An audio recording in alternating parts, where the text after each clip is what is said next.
Uma coisa que eu acho curiosa sobre, eu vou chamar de narrativas também, né, na questão da pandemia, é que me parece que o Brasil, ele tá num local muito específico que faz com que dificulte qualquer comparação com outros países, porque nós somos um país de proporção continental, é um país muito, muito, muito grande, uma população imensa, e de terceiro mundo, sei lá, nossa economia não é tão forte, porque outros países que a gente poderia comparar a nível de população seria Estados Unidos, seria China, só que aí não é comparável por razões econômicas.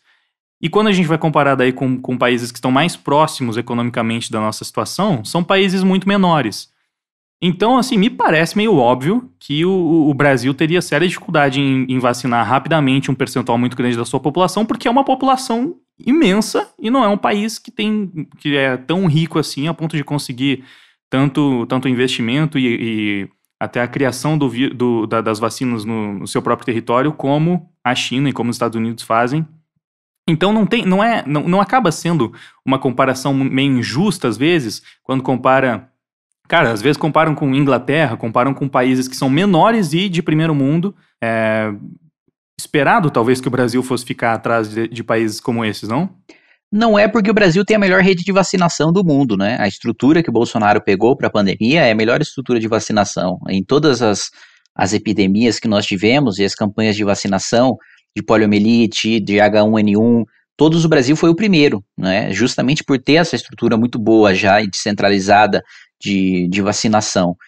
Boa parte dos postos, aliás, operados pela iniciativa privada, né? O pessoal gosta de falar muito aí de defender o SUS e etc e tal, esquecendo que 67% do SUS é privado e que inclusive o lucro desses 67% privado do SUS, quando atendem convênio, vai para suprir a defasagem de atendimento da tabela SUS, né? Então a iniciativa privada faz caridade ao ponto de atender tendo prejuízo pela tabela SUS e ainda usar o lucro que tem para suprir a defasagem que tem no setor público. Então, a gente caiu de primeiro lugar em vacinação do mundo, primeiro mesmo, absoluto, isolado, para 55º, né? E isso foi realmente por quantidade, não por operacionalização, mas mesmo por quantia de dose. Que isso, de fato, para mim, é uma crítica fatal ao governo. Não entendi. A quantia de dose absoluta, no caso? Absoluta, absoluta. Antes o Brasil era em números absolutos o que mais vacinava e hoje não é mais. Exatamente. Mas em números absolutos a vacinação... Não. Absoluto e proporcional. Absoluto e proporcional. Sempre foi o mais veloz em todas as epidemias. Na epidemia do H1N1, o Brasil vacinou um percentual maior da sua própria população do que, por exemplo, os Estados Unidos tinha vacinado no mesmo período. Exatamente, exatamente. Poderia ser por causa da... Só para, enfim, apresentar todos os teus pontos. Poderia ser por causa das diferenças da própria pandemia em si, que nesse caso, apesar da H1N1 ter sido bem séria também, ela não é exatamente comparável a essa pandemia atual do coronavírus, porque ferrou com todos os países, tipo, tava o mundo inteiro desesperado atrás da cura para isso, para conseguir reabrir seu comércio.